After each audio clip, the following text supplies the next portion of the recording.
That's actually going to turn into an all-gas mall. You own it? No, my father-in-law. He's raising my rent. I'm waiting for just a moment here. Thanks, John. I must have waited till you were moving before I hit the gavel. Welcome to the Woodland Park regular City Council meeting for April the 4th, 2013. Call the meeting to order, and at this time we'll take a roll call. And for that, I'll turn to Cindy. Thank you. Mayor Turley. Present. Gary Brevetto. Here. Bob Carlson. Terry Harrison. Here. Carol Harvey. Here. John Schaefer. Here. Eric Smith. Here. Thank you. And please join me in the Pledge of Allegiance. I pledge allegiance to the flag of the United States of America and to the republic for which it stands, one nation, under God, indivisible, with liberty and justice for all. Welcome, everybody. Good to see everybody here. Tonight, I'll just go ahead and state for the record, David Buttery, our city manager, isn't here. David's actually out of town for a period and on some family vacation things. And so our deputy city manager and city clerk Cindy Morris will be wearing two hats tonight. So just want to let you know that. And for the first item on the agenda, item 4, ceremonies, presentations, and appointments, I am going to turn to Cindy Morris, and it's for an appointment to the Utilities Advisory Committee. Thank you, Mayor. The city's Utility Advisory Committee received a resignation from one of its regular members on March the 12th. That was Dean Waters. He served as a regular member on the committee. The committee is composed of 7 regular members and 2 alternate members. Pursuant to the council policy, notice for this position vacancy was posted on the city's website, Channel 10, and the 2 alternate members of this committee were both emailed a notice about the vacancy. 10 days later, an application for this vacant position was received by alternate member Lee Willoughby. The term of office for this position will expire May 31st, 2014. We will continue, if appointed, we will continue to advertise for the alternate member position that would be vacated if you appoint Mr. Willoughby to the UAC as a regular member. He is here this evening. A copy of his application and information is in your council packet. I'm happy to answer any questions, and I'm sure Lee would be happy to address you too. Thanks, Cindy. Welcome. I'll just start out with a couple of comments. Eric and I both are on the Utilities Advisory Committee, and that's a pretty active group, and our Utilities Director, Kip, is, of course, a key part of that. And Lee Willoughby has been as an alternate. Our alternates on that committee, it's really interesting. We our alternates really engage just like full members, except for certain voting. And so Lee's been on with us for, I forget how long. I'll let him tell us. But an outstanding member, and I'm really glad to see Lee has applied to fill that vacant slot as a regular member. And so, Lee, will you want to come up and say a few words? Please state your name and address for the record. Well, I always manage to screw something up. So, okay, the Lee Willoughby, 760 Pinion Ridge Drive, and thank you for the kind remarks. And basically, what I want to say is, people ask always, why do you want to do this? Well, I know it's corny, but because I want to serve my community. And it's not too corny because almost everyone I've ever seen who is either running for office or standing here wanting to be on a board or commission says that, and it's true. But I have added incentive because I have served since August of 2011.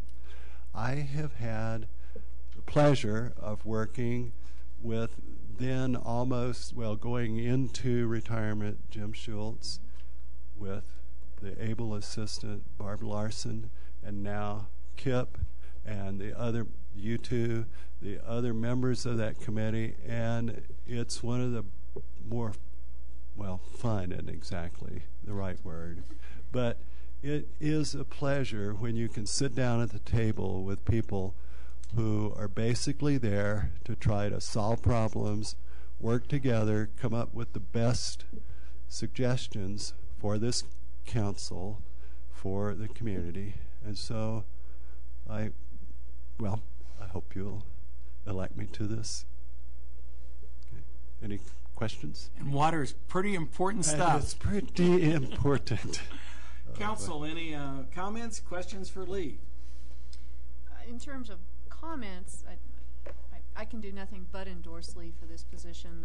Lee was very instrumental in getting the city's current comprehensive plan out of committees and into the real world, and your work on that was very invaluable to me when I was on the Planning Commission. If it hadn't been for you, there were a couple times I think I would have quit. But I know what his work ethic is, and if you want something done, you give it to a busy man, and that's Lee. And Lee, I will certainly endorse your appointment to the commission.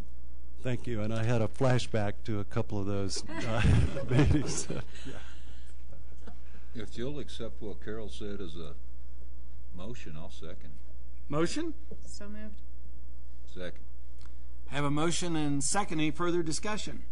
Yes, Eric. I'd just like to say, Lee, thank you, and it's been great to have you on the committee and a role as a alternate, and I'm glad you're stepping up once again for our community. Thank you. Thank you. Any others? Hearing none, we'll take a vote. Thank you. Motion is to appoint Brevetto. Yes. Harrison. Yes. Harvey. Yes. Schaefer. Yes. Smith. Yes. Turley. Yes. Thank you. Motion carries unanimously. Thanks, Lee. Do you have any paperwork to give to Lee tonight? I do. You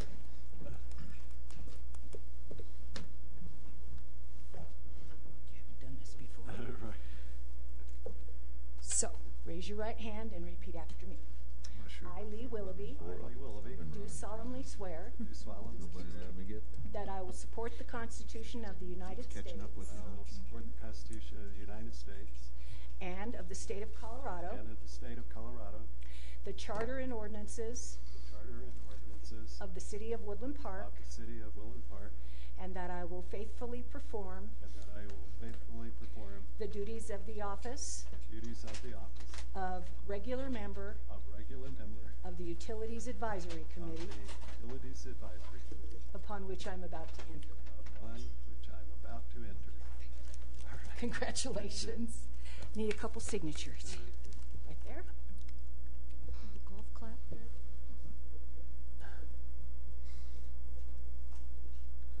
And then you get the pretty one.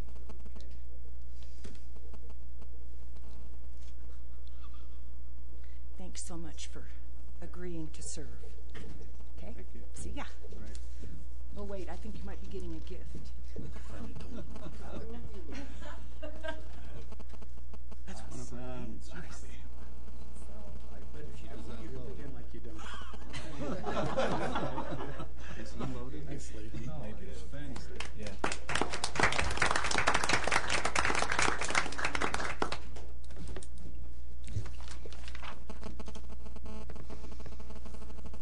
And if I'm not mistaken, Lee's being now appointed as a regular member means we have an opening for an alternate. That's correct.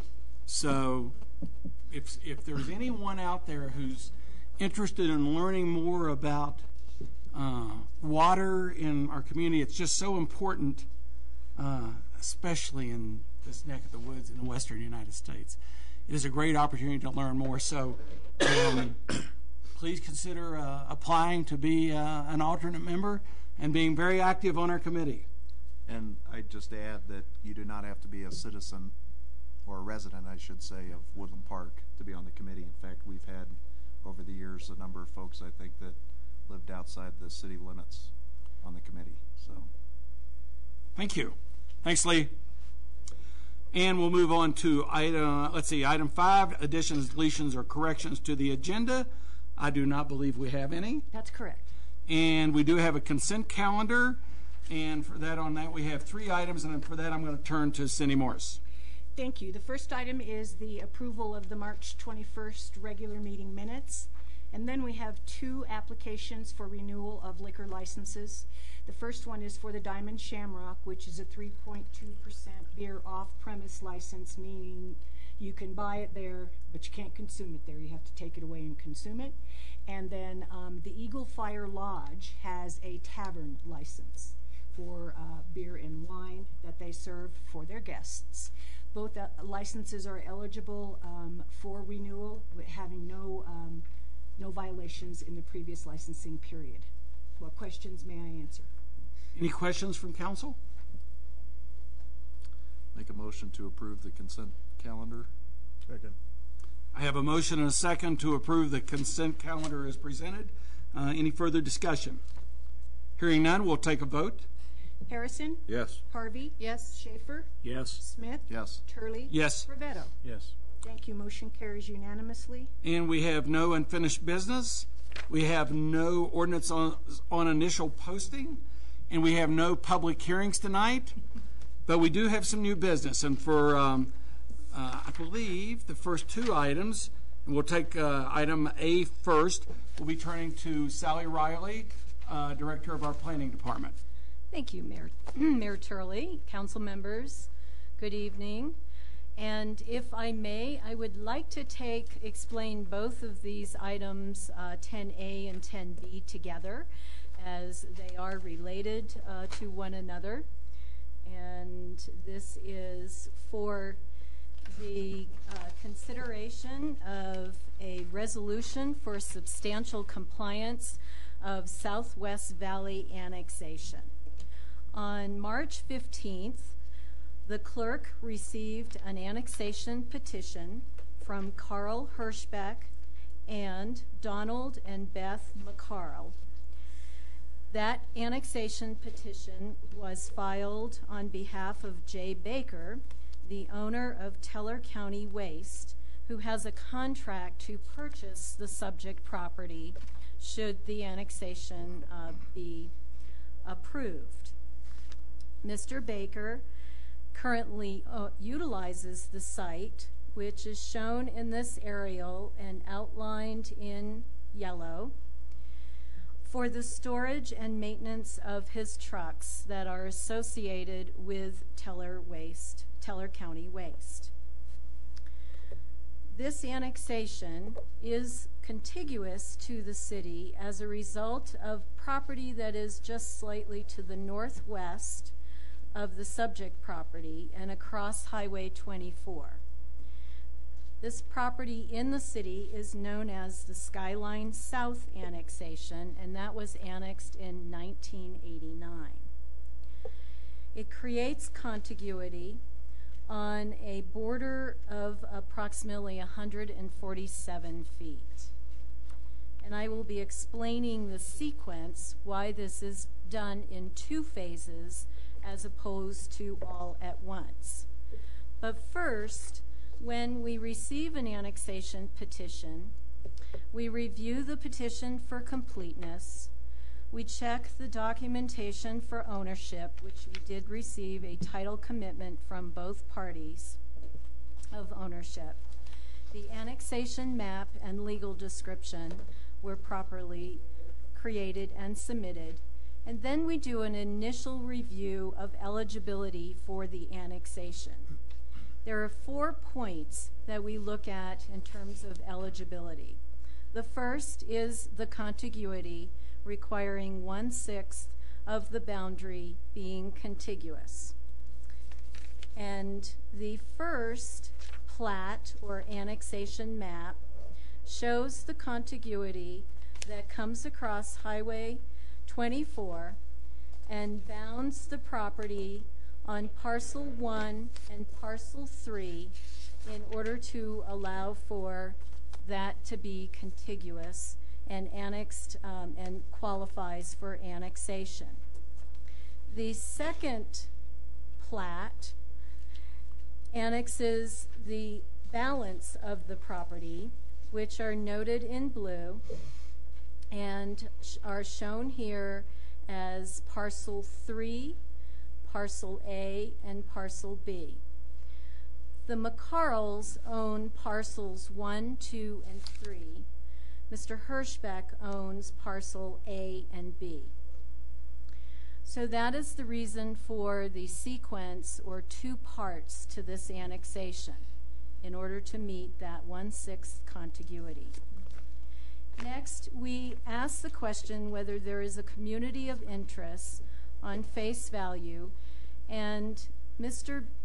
Baker's consultant, NES, Tim Seibert, drafted a description of the project and outlined that community of interest.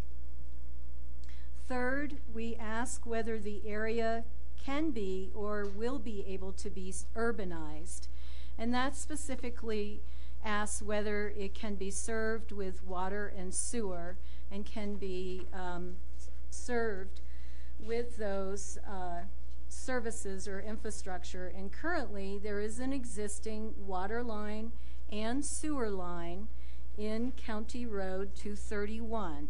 So it will be fairly simple for this property to tie into the current city infrastructure. And this is one of the primary reasons that Mr. Baker is asking for annexation, is in order to be able to be served by central water and sewer facilities. And then lastly, we ask on the face, on the surface, whether this area can be integrated or is capable of being integrated within the municipality. There will be a more in-depth analysis of that capability once we begin through this process. This is the first step in the process, and the staff does find the property to be eligible for annexation. And if I may review just briefly the steps regarding this process, is the first, the approval of resolution for substantial compliance, 753 and 754. That will begin the public notice period in which the property will be posted. There is a 4-week notice period in the newspaper. The staff will begin to draft the annexation agreement and work with the applicant. We will send notices to the taxing districts by April 19th in order to obtain their feedback on this proposal. We will begin the process for zoning of the property, and that hearing, should the zoning application and the correct information be submitted for zoning, that will begin on May 9th with the Planning Commission. That is the only role that the Planning Commission plays in an annexation, is with the zoning. And then the first hearing that we're asking this evening to be set for May 16th. And during that May 16th hearing, you will be reviewing a resolution for finding of fact. We'll have the first reading of the annexation ordinance and the first reading of the zoning ordinance. And then the last step associated with the annexation and the zoning will be a second public hearing on June 6th. It is very likely that this property will be zoned, or we're leaning toward a community commercial zone. This proposed use is likely to be a conditional use within that zone, and the proposed recycling center is a special use permit. So we will follow the annexation and the zoning with a conditional use and special use permit should this application get that far. So with that, we would request on this first step 2 motions this evening. The first motion to approve Resolution 753, finding that the annexation petition for Southwest Valley Annexation Plat Number 1 is in substantial compliance with Section 31-12-107 of the Colorado Revised Statutes and set the public hearing for May 16th. And then the second motion will be the same except for Resolution 554, and that will be for plat number 2. Thank you. And I'd just like to remind council that what we're doing tonight is, by these resolutions, is accepting the fact that these properties meet the requirement of substantial compliance for annexation, and all of the discussions relative to, what might be there, anything relative to the zoning will all be handled in the future. This is just the first step to say that it meets the requirements for annexation. The minimum requirements, that's correct. Any comments from council? Questions? Question. Yes, John. The use of the adjective substantial, what does that mean, and what would it take to be in full compliance? I will turn to Aaron on that. I believe it's more of legalese that is included in the state statute, and not to be dissuaded about the term that we use daily in terms of substantial. And thanks, Sally. It is a term of art, and but I also think it is there because over the years, what the legislature has planted in the statutes is some discretion for the council. So you are able to find that these eligibility requirements, the 4 bullets on page 2, have been met or at least substantially met. So it lowers the burden slightly for the council's finding. Terry? No, I'll ask Sally after the meeting. Okay. It's a clerical question. Okay. I just don't understand. Okay. Any other questions, discussion by council on this? If not, then I will entertain a motion for the first item on resolution number 753. I'll move to approve resolution number 753 and move it on to planning. Second. Have a motion and a second. Any further discussion? Hearing none, we'll take a vote on the first motion. Thank you. Motion is to approve 753. Harvey? Yes. Schaefer? Yes. Smith? Yes. Turley? Yes. Brevetto? Yes. Harrison? Yes. Thank you. Motion carries unanimously. And moving on to resolution number 754, be the same process. I'll entertain a motion and then a second, and then if there's any discussion. I'll also move to approve resolution 754. Second. Have a motion and a second for approval of resolution number 754. Any further discussion? Hearing none, we will take a vote. Thank you. Schaefer? Yes. Smith? Yes. Turley? Yes. Brevetto? Yes. Harrison? Yes. Harvey?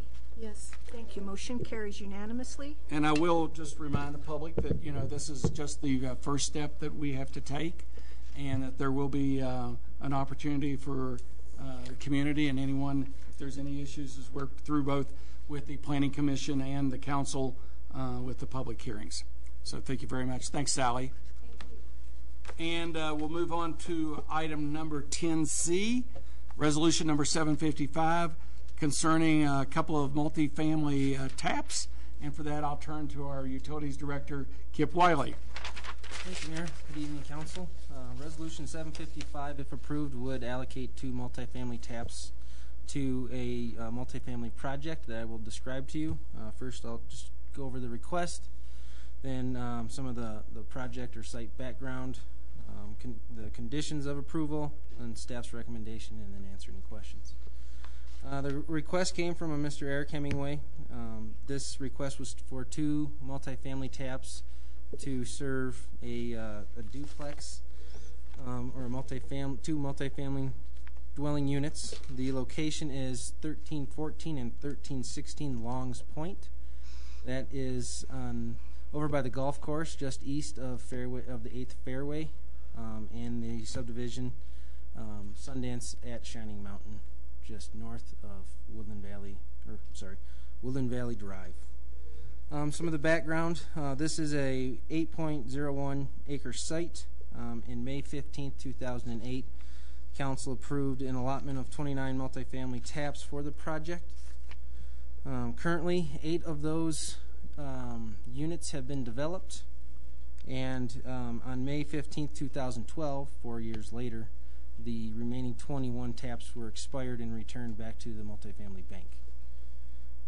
This new project would take an additional City Council approval for 2 more taps allocated to the project.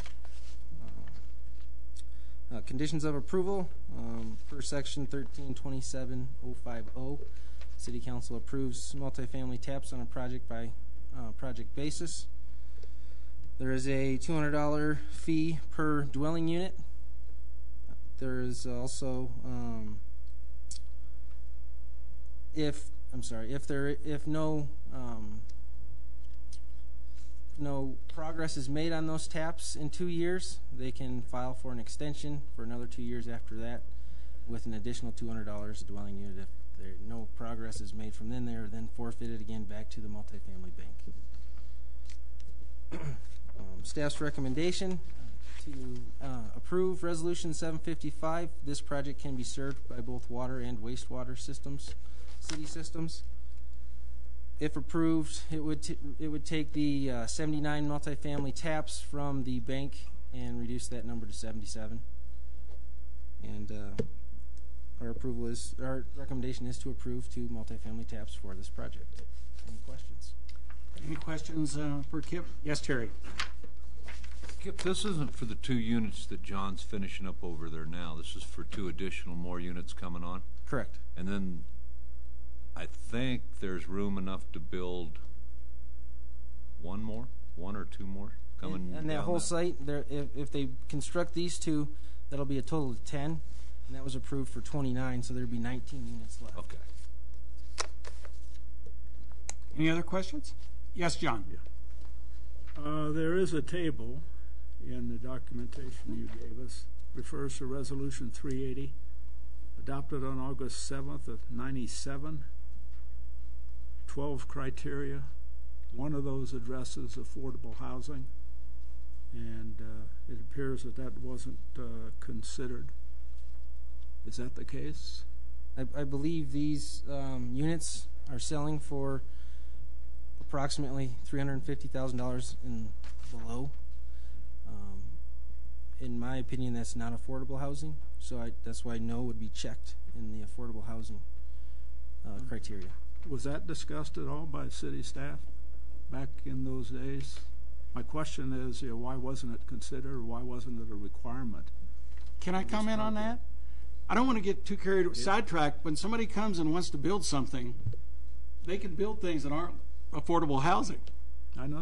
They come in and they build, and so because somebody wants to build something, doesn't mean that we go to them and say, well, you're going to build affordable housing. So the fact that it's not, I don't think is applicable one way or another. Well, my question would be, is that ever going to be a consideration? Well, I don't understand. I don't personally understand the question. A consideration of what and whom, by whom? City staff and the city council. Relative to this project or something? And future projects. Again, I guess I'm having trouble understanding. In other words, if I want to build a house, why would somebody say to me, are you building an affordable house? Because it's part of the criteria for multifamily tap allotment. There are 11 criteria, and one of them is this an affordable housing project? And in this case, that's one of the criteria that was not met. But that's not to say that all 11 have to be met, and I'm sure Sally can elaborate on that. Let me ask. We have multifamily dwellings in Woodland Park. Mm-hmm. So every time one is built, we consider whether or not it is affordable housing? Or that a part of it is based upon affordable housing. Based upon Resolution 380, this was a requirement when the TAP management plan was adopted and the multifamily TAP bank was set up. The code required that a list of criteria or considerations were established for these TAP allocations. It does not say, however, that you must meet all 11 criteria.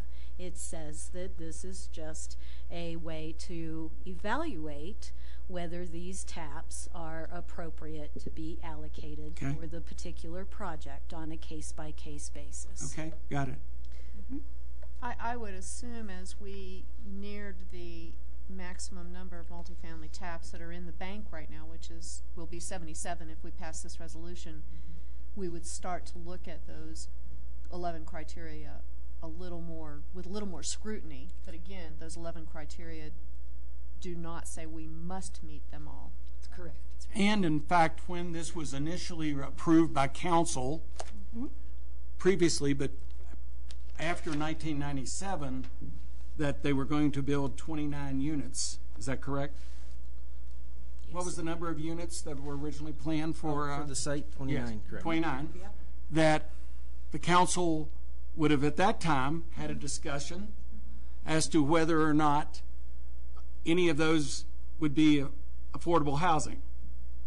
I mean, it's the same criteria. It was in effect. Same table. And I would presume the council had that discussion. And what I see this, and this is just a continuation. The only reason we're really doing this, these were approved by a former city council. And the only reason we're having this discussion tonight is because things slowed down, and in fact, the TAPs expired because they have a life that they can exist before the places are built. Is that correct? That's correct. And so that's the reason we're reviewing this tonight, because they've decided to build 2 of these units. Correct. Okay. Yes, Eric. I'd just like to make 2 points. First off, we're not necessarily bound by any previous council, so I think that's important for the record. And second of all, I do think when people, I think it's up to council whether or not this becomes an issue that needs to be reviewed in the future. And so I understand John's comment. I understand your comments. I'm going to support the item, and I think based on the type of development that's there, it probably doesn't necessarily support,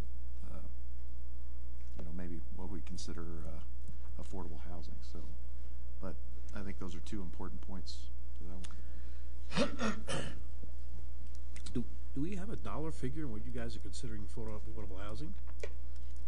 I always thought it was what I could afford. Yeah. I can afford a couple of million. I don't know if you call it affordable housing. Yeah. The housing, the townhomes built by Habitat here in Woodland Park, Rampart Range, and Forest Edge Circle, 160,000. I've heard 180, 185,000 used. I mean, is there anything defined in any regulation? What the cutoff is? Yes, HUD does define it. And it's based on the area median income. Right. And Habitat guidelines are 30 to 60% of that. Can go higher. Affordable housing, if you look at housing and land use in a comprehensive plan, it is addressed. And the urgent need for affordable housing has also been addressed in a couple of studies that have been done.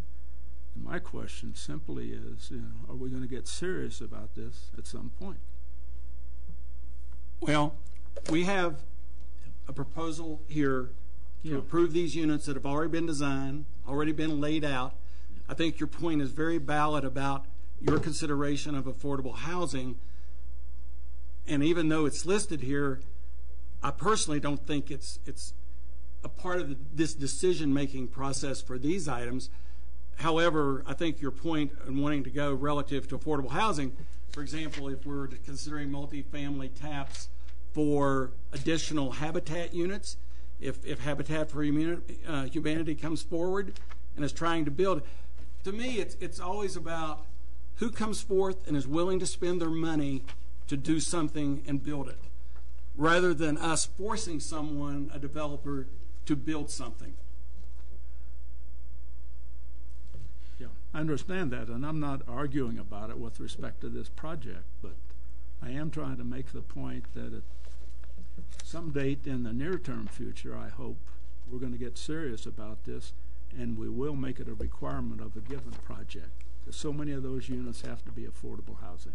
And I don't want to debate either, but I will say, in fact, as we increase the number of apartments and those types of things in Woodland Park, that has taken, I believe, a major step in a direction to make housing more affordable. And if someone comes forth with a proposal that they want to build something that they call affordable housing, then I think that we as a council should consider that and give it all due consideration. Yeah, and Eric's one-bedroom units might fit that definition. Might do it. Yeah. And if that's the case, great.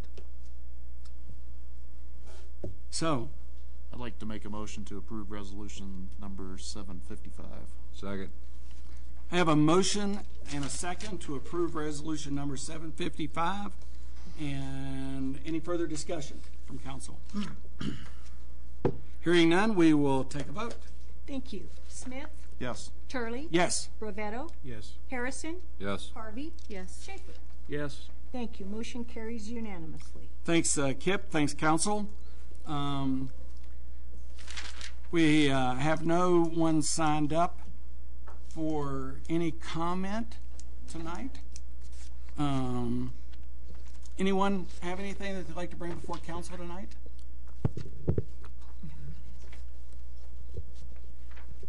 Hearing none, we'll go on to council reports.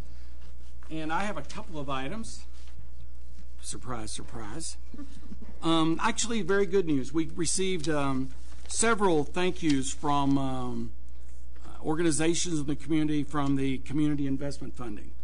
One from the Little Chapel Food Pantry, one from the Welcome Home Warrior Project, one from Help the Needy,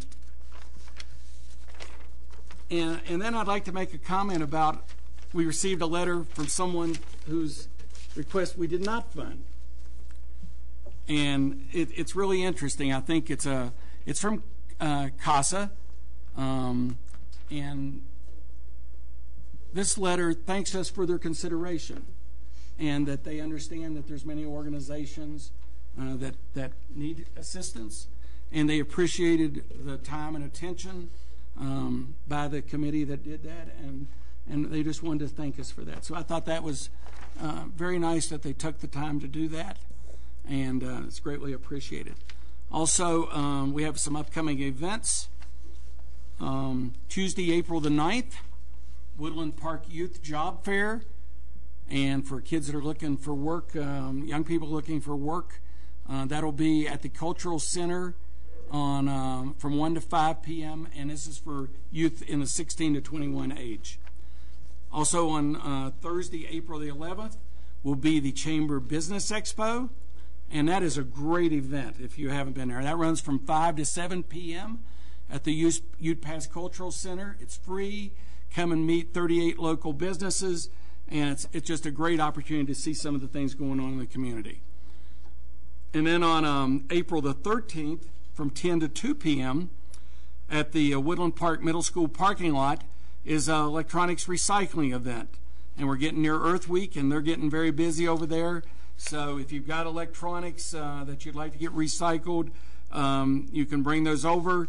They're for certain items, monitors and large TVs and things like that. There's a nominal fee, and but computer towers, cell phones, gaming devices, those are free. So if you've got some electronic devices, you can take advantage of that. And if you have any questions about fees or anything like that, you can call 719-686-2370.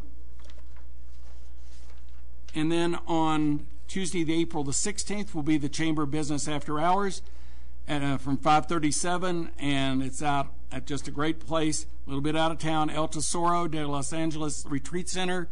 That's out off Trout Creek Road, right, Debbie? And that should be a wonderful evening.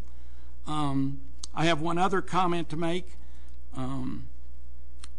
I spent today interviewing students at Woodland Park High School for the Rotary Scholarship. And I do several different scholarship committees and do reviews. And it always amazes me to see the quality of so many of the kids in this town. And we interviewed 5 today for a $1,000 scholarship, and they were all exceptional. And I'm going to take this one step further. One thing today that really stood out as we interviewed these kids, seniors in high school, not quite kids, was discussions of the city Parks and Rec Department and how that one of the things in service that they do is a lot of these kids is participate as coaches and mentors for kids in Parks and Rec activities. And most of them had participated growing up in Woodland Park and participating in those events, and then later on giving back to the community by helping with the education of our kids. And I just, and so after we were done, I didn't want to dwell on it too much as part of the interview, but I did talk with one of the students afterwards, just a little bit about what, how they see Parks and Rec and how they think about it. And I just really want to acknowledge our Parks and Rec department and what all goes on there. And Cindy Keating is the director of that. And lots of good words of Polly, who just left us, and Kelly, and just how great that department is. And just for the record, if people don't know what all goes on there, it might be worthwhile some folks learning. But it's really amazing, and it makes me feel good to see young folks in our community appreciating things like that within the city. I'll pass that along. Okay, thank you. And that's it for the mayor. Carol? Nothing. John? Nothing. Aaron?